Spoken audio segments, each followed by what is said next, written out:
Jis dar to nežino, bet taip atlikdamas pritūpimą jis žaloja savo nugarą. Jam trūksta pečių mobilumo, todėl jis išsiriečia ir atlikdamas pritūpimą jis išsitiesia arba net susiriečia į vidų ir taip lanksto stuburą, neišlaikydamas reikalingos įtampos judesio metu. Ir nesunku patikrinti, gali ir tu, kad ir namuose. Atsiguli ant grindų, prispaudai kaktą į grindis ir ištiestas rankas bandai pakelti kiek gali aukščiau nuo grindų.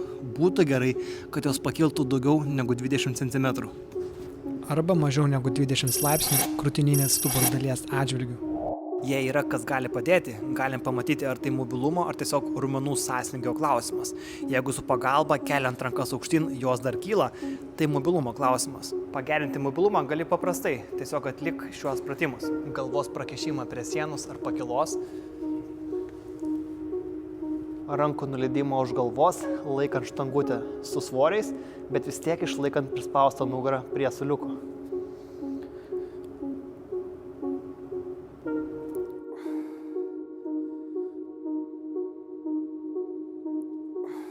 Kol gerini savo mobilumą, atlik pritūpimus su raiščiais ant štangos ar tiesiog treniruoklėje, tikrai pajausi skirtumą. Ir kas dar svarbiau, sek mane, nes gausi naudingų patarimų, kaip sportuoti efektyviai.